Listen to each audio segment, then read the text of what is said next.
So the only other thing I was telling you about, if we go to equipment management programs, do me a favor, right click in your equipment management, since we're in your little setup on the left, and use up over. Let's call this EM usage and say, okay. So go to programs and drag and drop revenue rates by category in there.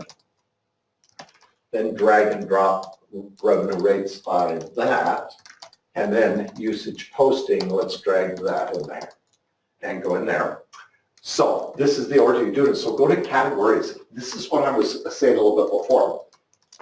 Now double click right below it to revenue rates by equipment. So pull that down. So the way Vista is designed to work. So now that you have a category, grab equipment right here, hit F4. What do you got that's in 100? What was 100? That was it a half ton? Remember how? Yeah, it's a half ton. So let's grab a half ton. Half ton would be a 1,500. It's like there's 150. Okay. Now it's in category. So revenue code 2, which is daily. Okay. Enter. So basically, this is what I was saying is the easiest way is to maintain it in one place.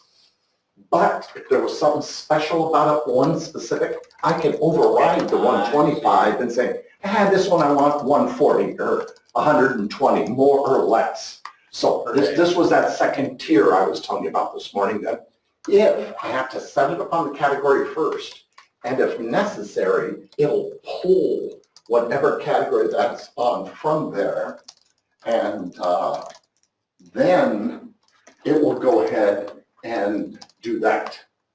So this is that kind of 1-2 punch where, so like I said, if you had just a one-off thing, you had some miscellaneous stuff or whatever, you can always override it. But I have to have this first, and then I override it. I got it.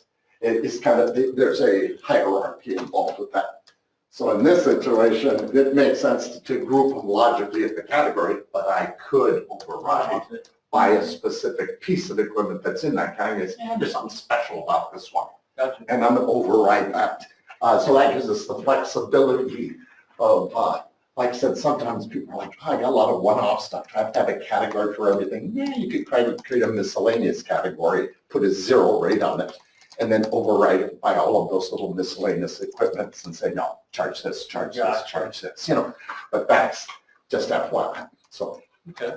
So cancel out of there, that'll kind of remind you, and then the usage is posting goes through that hierarchy. Gotcha. And says, is it on the category or is it a piece of equipment that has a specific override? And when you do the usage, it looks to that hierarchy. Okay. In that order. Okay, so if we're not going to worry about getting in the other equipment, we can start, I guess our other homework on this thing is go to programs.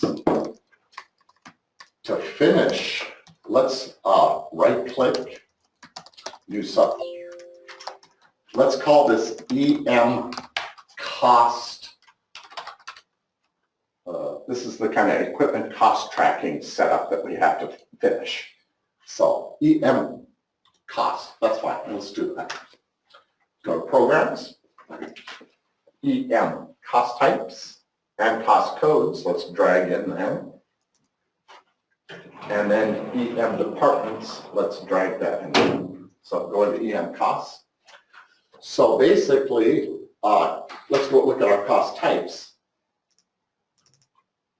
So right now, if we go to the grid, we've been kind of focusing on these two things so far, but I also need to have cost codes because whenever we start coding to a piece of equipment, if we went to AP right now, it would say what piece of equipment, what cost code, what cost type. So what happens is, you know how the phases we have cost types? We're going to restructure these cost codes so they're the ones you want. Then we're going to click right over here. We're going to grab these cost types and associate those with the cost codes. Then any piece of equipment could have any combination of cost codes for reporting and cost types. And then hit Vista right here for just a second, main menu, and hit departments. And then this is where everything comes together. So yesterday, I believe we did it on construction vehicle. Can we go 01V? This is where on the cost types tab, we start mapping it to the general ledger. So we need to finish building this little matrix so it's ready for testing. We're not very far off from having it done, but we really need to finalize how do we get things to the general ledger? Well, you use departments. Well, once again, this is classic Vista. You don't directly grab one of those vehicle cost accounts. You use a combination of cost codes and cost types. You map it on the department and it automatically says, oh, I know where to go. We went through the time setting up. So the people that are doing the coding are just looking at logical information, entering it. And as accountants, we're verifying that it's hitting the proper GL account, saying, don't be touching my departments. They're mapping to the general ledger properly. Gotcha. So that's kind of from cost accounting, how do I cost these equipment and make it bulletproof? Very similar to the job cost departments where I'm using phase cost types. I'm not using the phase overrides, but my cost types are driving stuff. Normally my cost types are going to be driving it over here. Okay. And you can do cost code overrides if you choose over here. But since you don't have labor to worry about, I don't know. So we need to kind of make it easy for the AP team because when we talked to Margaret, like I said, everybody who's entering invoices against equipment, we want to make it, because what she says currently her process is, and correct me if I'm wrong, Margaret, is that when they enter certain equipment expense accounts in GL, it does what we talked about this morning. It says what piece of equipment you want to tag this to. Yes. We'll be doing it a little bit different going forward. In AP, you go in and say, this is an equipment invoice. It'll say, well, what piece of equipment? You would grab the piece of equipment. Then you're not done. What cost code or cost area would you like it to? With. And is it third-party repairs and maintenance or equipment lease, which will map it to the GL? You'll see that general ledger account, but it will be a byproduct of coding. Not doing it like in GL and then starting the thing. Yeah. You code it and then you're like, hey, that's the account I wanted to go to too. And that's what the department mapping will do for you, is automate the selection of the GL, which is kind of backwards from how you're doing it now. She's selecting the GL and it's saying, well, then you need a piece of equipment. We're selecting the equipment and the cost code and cost type, and then it's pre-filling the GL from the department saying, I know where you want it to go. So that's kind of what we have to build to start testing it in AP and throughout the system is how many cost types and cost codes. Yesterday, we kind of stopped at quitting time with the vehicle repairs and vehicle lease. And we didn't necessarily do the cost type for depreciation of the other stuff because we weren't quite sure. But well, and the other thing that, so in thinking about that, so under the equipment or vehicles, we're going to want to have a general, because like when we're putting in for like the lease and stuff, we don't push them payment to payment, associate each payment with the lease itself. We just kind of do it as a lump sum. So everything that's going to go to construction, everything that's going to go to service that comes through on the enterprise bill. Does that make sense? So typically we just pull up and we select, instead of a specific vehicle or piece of equipment, we just select a general miscellaneous equipment number. Is it automatic each month? Is that equipment lease an automatic thing?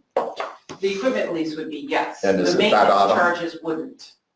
Gotcha. But the lease is one of those automatic draws you talk about where they Yes, it's automatically all on the pull same. from account. It's all on the same draw. So what I recommend for that is setting it up as AP recurring invoices, but down where you allocate it to the piece of equipment, and then route it to the general ledger. So you can have your cake and eat it too. So can we add to that recurring payment, can we add then any maintenance costs that actually are incurred that month before we actually process it out as You to should. match the payment? You could. Okay, So what's happening, the lease payments are standard, and then the maintenance depends upon how much they needed you guys to work on their stuff. Okay. Depending upon what was going on with what the was stuff. sent through, okay. And does that come through a big, and so there's some variables on how this can work. This is where I was wondering, in enterprise, do they know anything about our numbers there in enterprise, or they have their own unique primary keys They in the do. enterprise? They do have their numbers associated with our fleet numbers. Which is nice. So when we communicate to them, we have to give them, Okay, 'cause we I have to kinda give them looked their at number, this, but I was our gonna number's send also listed them on, to in the CC system. you. So Across. do they, like on a monthly basis, do they give you a pretty good sized file that says these are Yeah, all a it's list of on the equipments and the CFMA monthly website. maintenance It talks charges for each of those Yes, we pieces of exported equipment? an Excel file that would Financial break it down reporting by and the different vehicle. ways that Gotcha. companies choose to And handle then that type of the maintenance cost. charges that actually are processed through and paid, those are all couple different broken out by a approaches that you vehicle. can take. Yeah. So there's imports for this. Does that make sense? Okay, because it wouldn't have to be part of the recurring one, but it could be a separate The batch. maintenance. That would be a maintenance Just batch attached to it. coming out of enterprise. And then that report would come through. You'd say, man, I got 60 pieces of equipment totaling, $20,450. I'd import a batch. There'd be my invoice to enterprise. There's my 60 line items hitting the equipment, total $20,450.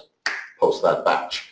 Is that also an automatic draw where you don't need to check because you've Yes, got so the recurring lease the lease payments and and all the maintenance are all maintenance on charges and automatic draw. everything are all on one invoice, one draw amount. Yeah. It all comes out at the same time. So usually what happens in that situation is we dummy up what's called a dummy EFT payment for enterprise, because just like there's direct deposits on employees, Mhm. this still allows you to have vendors with direct deposits. Normally, we don't do it through the notcha file upload. It's Yeah. just you just- give it's them kind of like a their bank manual accounts and they're payment. going to draw that automatically out of those accounts that you've given Just them. gonna make sure that you're accounting for So it. in Vista, you just got to trick the system, because normally when I set up a vendor, I set up the vendor as a check vendor, because most vendors get a check here. Mhm. But that vendor, enterprise, we could set up as an EFT vendor. We would put in 99999 for the bank account, 99999 for a routing number. We would just dump an AP EFT file, but I got to record a payment against that open payables just to trick the system to say they're paid. Yeah. But I really don't want to go through and print a check and waste a check. No. on this stuff. No. But I want to Yeah. hit it with a dummy EFT thing, which is very similar to how payroll works. When we go through the So payroll if- EFT, you'll be like, oh, I got to do the same thing in AP. I just got to dump the file, because we're really not going to upload that to the bank and route it to enterprise. They're just snatching that money on the side. So, I mean, can you set up a vendor, so in that situation, yes, 99% of the time, enterprise, or we have certain vendors that are just automatic payments And you can But there's override always- it for an okay. invoice. for an actual, and to cut an actual check. Yeah. Okay. Yeah, on an invoice by invoice basis, we could override and say, now this invoice, I need a Physical check. Okay. So that's kind of, if we could do just a little bit more in equipment, get that ready for testing and get you feeling a little bit better about that. I say, then we segue over to materials, inventory, and start kind of hammering out that item thing. Okay. Payroll, we're getting pretty good on that because we got some time through, we worked on some of that. Equipment, a little more cost code, cost type, department mapping. That should be fairly bulletproof for hitting what we go through. Then we can start tackling it. AP's pretty easy because AP needs the equipment, needs certain things, job phases and all that kind of stuff to hit. And then inventory we can tackle after that as a module, but we haven't really built our item database yet and got our